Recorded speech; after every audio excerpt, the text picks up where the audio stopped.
Pues ya estamos aquí en el foro para nuestro análisis en perspectiva y vamos a hablar de este tema importantísimo de la contingencia ambiental. Pero para contextualizarnos vamos primero con Paulina para ver unos datos sobre esta misma materia.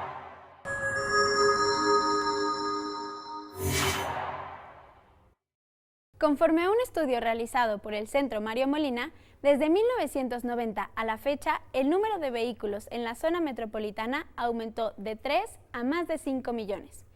El pasado 15 de marzo se decretó la primera contingencia ambiental como consecuencia del incremento extraordinario en la concentración de ozono. De acuerdo con la Comisión Ambiental de la Megalópolis, la Ciudad de México no presentaba niveles de contaminación tan altos desde septiembre de 2002. Para tratar de revertir la situación, la Comisión Ambiental de la Megalópolis, o CAME, ha implementado la ampliación del programa Hoy no circula durante 86 días. Este programa establece medidas que limitan el flujo vehicular en la ciudad y el Estado de México. El objetivo principal es ejercer control sobre la contaminación que generan los vehículos para minimizar el impacto ambiental. De acuerdo con investigadores del Centro de Ciencias de la Atmósfera de la UNAM, aunque la reducción de vehículos baja los niveles de óxidos de nitrógeno, no frena el aumento de ozono. Vamos contigo, Pedro.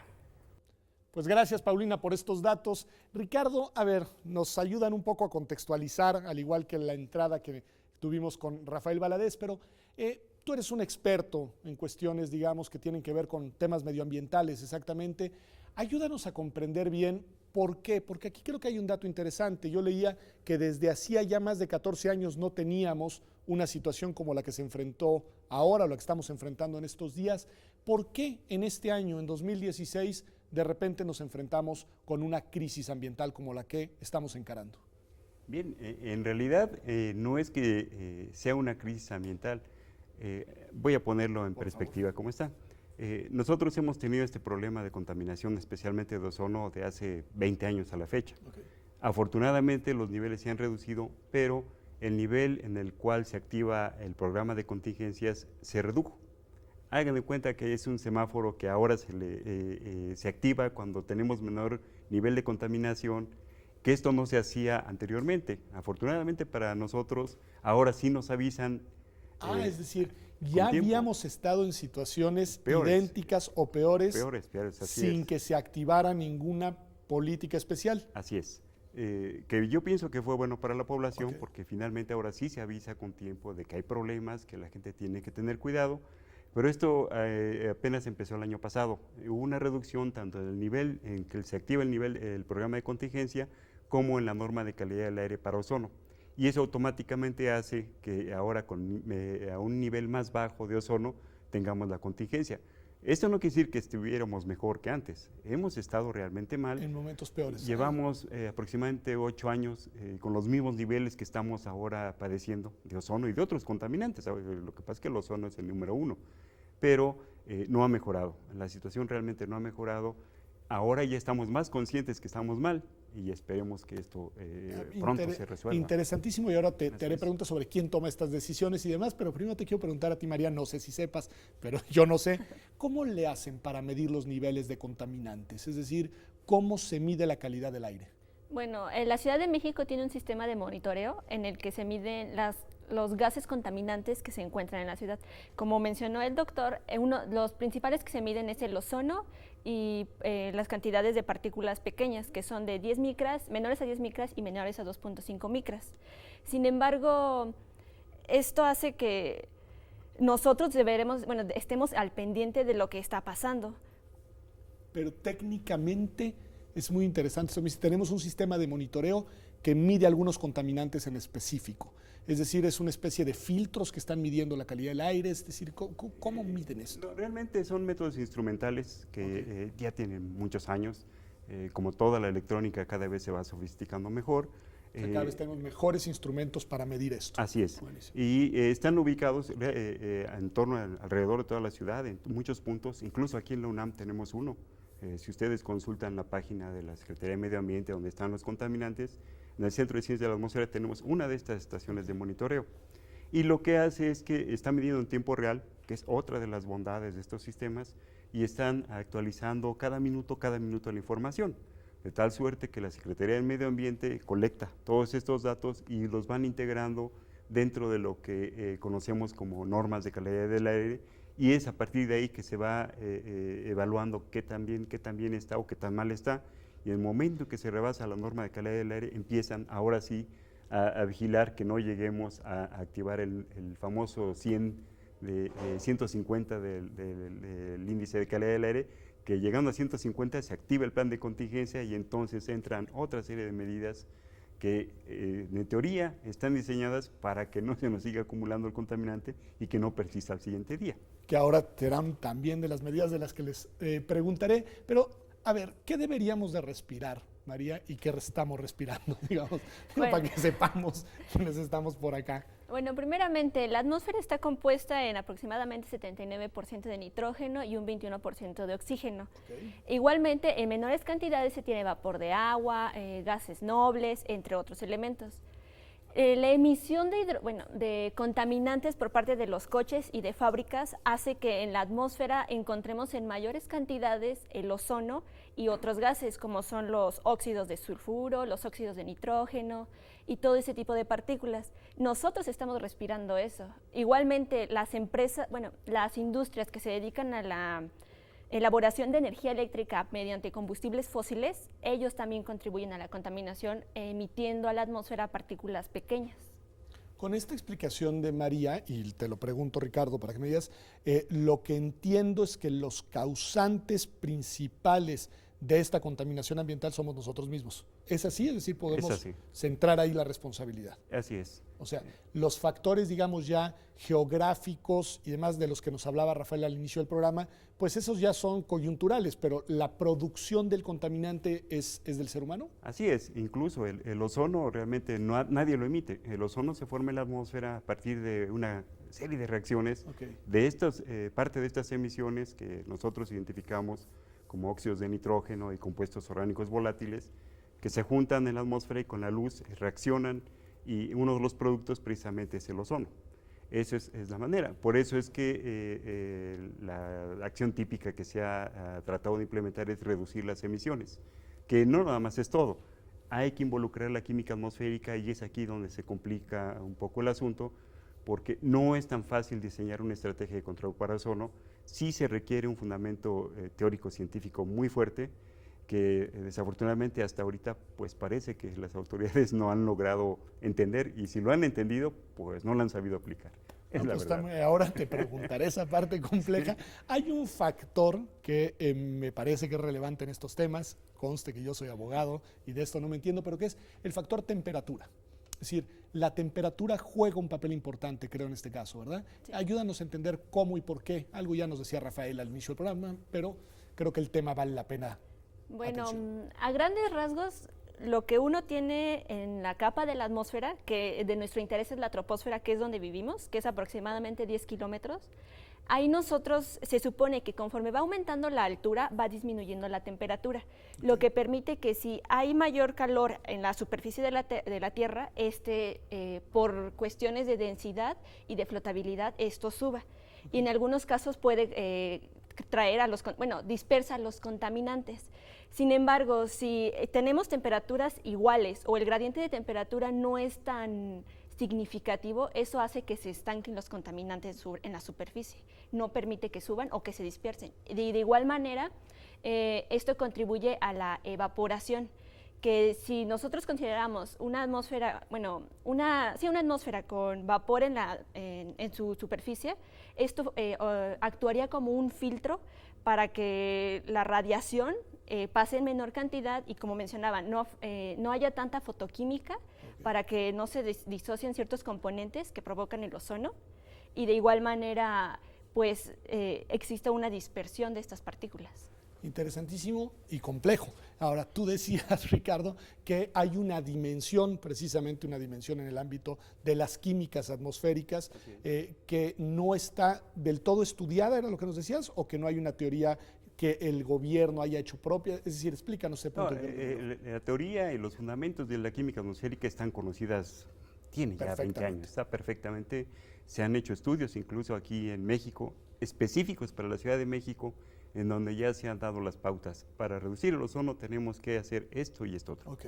Eso no se ha aplicado. No se ha aplicado. ¿Y No qué? se ha aplicado. Hemos visto que todavía estos programas, por ejemplo, en No Circula, Doble No Circula, se han implementado basándose en la idea de que para controlar ozono hay que reducir, ahora sí, en magnitudes grandes, los emisores que se ha supuesto han sido los que mayor han producido los precursores del ozono, como son los automóviles.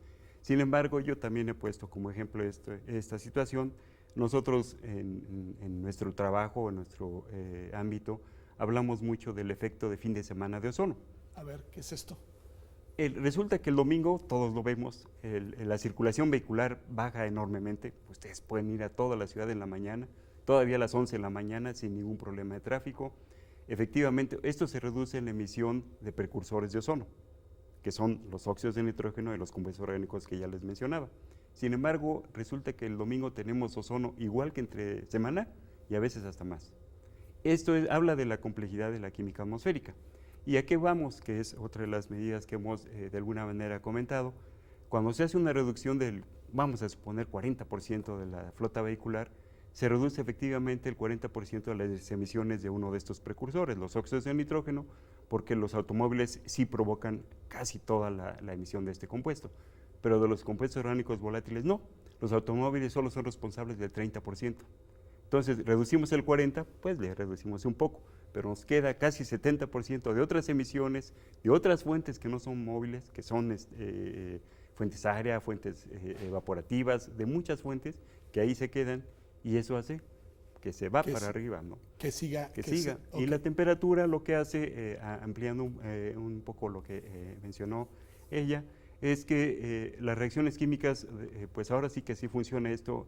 Mientras más caliente está algo, más rápido proceden. Yo pongo en mi clase el ejemplo, se cocen los frijoles porque los calentamos, si no, nunca se iban a cocer. O sea, la temperatura es un factor muy importante en que todas las reacciones químicas así se disparen y procedan así de rápido. Que ese es un factor que nosotros no vamos a poder controlar. Jamás. Ni tampoco, lo decíamos también al inicio del programa, en dónde está ubicada la ciudad. Pues eso ahí está. Y qué características tiene además la ciudad. Pero hay un tema del que yo, no sé si sabes de esto, he leído y he escuchado, que es que podríamos, por ejemplo, incidir a través de un cambio en el tipo de combustibles y en particular, en concreto, de gasolinas que utilizamos. ¿Es cierto que este es un factor importante? Es decir, nuestras gasolinas podrían ser mejores, son muy malas. Ayúdanos a entender esto. Exactamente. De hecho, por ejemplo, los contaminantes que antes se tenían en la Ciudad de México eran otros a los que se están teniendo ahorita. Y por eso se modernizaron los sistemas de monitoreo ambiental. Entre más limpias sean estas gasolinas, digamos que el contaminante que genere va a tener un menor impacto en la salud de las personas e igual en su acumulación. Sin embargo, existen otras alternativas que podrían ser el gas LP o los coches eléctricos, por ejemplo, para evitar este tipo de contaminantes pesados. Por ejemplo, antes se tenía como contaminantes el plomo en mayores cantidades, pero ahora pasamos a tener el oxígeno. Y esto está en función, digamos, de la modernización que tenga la ciudad. Okay. No, pues un dato importante. Nos va encaminando hacia lo que será, digamos, el tema central de nuestro segundo bloque, que será qué hacer, es decir, cuáles podrían ser las políticas y demás. Pero hay una dimensión ineludible en estos temas. Sé que no eres médico, pero me imagino que algo puedes decir de qué efectos tiene esto sobre la salud. Es decir, en verdad, ¿a qué nos estamos enfrentando desde el punto de vista de las afectaciones, los daños potenciales, pues a las personas, a los seres humanos? Y bueno, acuérdense que no, estamos hablando de ozono porque ozono es el que está más arriba. Tenemos realmente ozono, tenemos partículas, ya les mencionaba, menores a 2.5 micras. Tenemos otros contaminantes como es el dióxido de nitrógeno, el monóxido de carbono, el dióxido de azufre, y todos van juntos. Eso no podemos separarlos. El efecto principal del ozono es que este es un oxidante muy fuerte y lo que hace es que, por ser un oxidante fuerte, provoca irritación en todas las vías respiratorias. Hace años les mencionaba, estábamos 3 veces peor. Afortunadamente no estamos mejor, pero no estamos como fue hace 15 años, 20 años. Eso provoca primero una irritación muy fuerte. Los médicos hablan de un efecto un poco haciendo el equivalente a un quemado del tejido. le llaman tejido blando, por el poder de oxidación que tiene tan fuerte el ozono. Entonces, todo lo que son las vías respiratorias afecta muchísimo, y lo que sucede es que el cuerpo humano, cuando siente una irritación, cuando siente un cuerpo extraño, trata entonces de defenderse de ese efecto y descuida, o no descuida, pierde fuerza para atacar otros aspectos que podían atacarlo. Y resulta que, por ejemplo, las personas que tienen alergias, que son sensibles a cierto polen o a cierto tipo de enfermedad respiratoria, y así de rápido se les dispara ese efecto, pues porque está el cuerpo tratando de contrarrestar el poder oxidante del ozono. Entonces, es una combinación muy fuerte. El ozono sí tiene, su principal efecto es reducción en la capacidad pulmonar. A altos niveles las personas sensibles sienten que se ahogan. No se están ahogando, realmente no se pueden ahogar por eso, pero da esa sensación en ese sentido. Y los que ya están enfermos, pues obviamente pues les va a costar más trabajo poder recuperarse de esa enfermedad. No, ese es el poder oxidante. Describes un cuadro que yo conozco muy bien porque yo soy alérgico y en estas contingencias sufro mucho. Decías, María, algo que lo quiero relacionar con esto. Decías que ha evolucionado la composición de lo que respiramos y decías tiene que ver, pues eso, con la modernización, evolución de la ciudad. Nos dice algo muy importante, Rafael, que tiene que ver con el tema, Ricardo, perdón, que tiene que ver con el tema de el punto central de no necesariamente estamos peor de lo que estábamos antes, pero la pregunta que te quiero hacer es, ¿estos compuestos podrían eventualmente, sin alarmismos ni dramatismos, pero podrían eventualmente producir un tipo de aire que fuera en verdad muy nocivo para la salud, y no quiero usar la palabra letal, pero que tuviera ese tipo de efecto sobre lo que respiramos las personas? Tal vez que sea tan tóxico en su momento no, pero lo que nos afecta es el tiempo que estamos expuestos a esos gases, porque se van concentrando más en nuestro cuerpo y, como dice, tiene muchas reacciones en el mismo.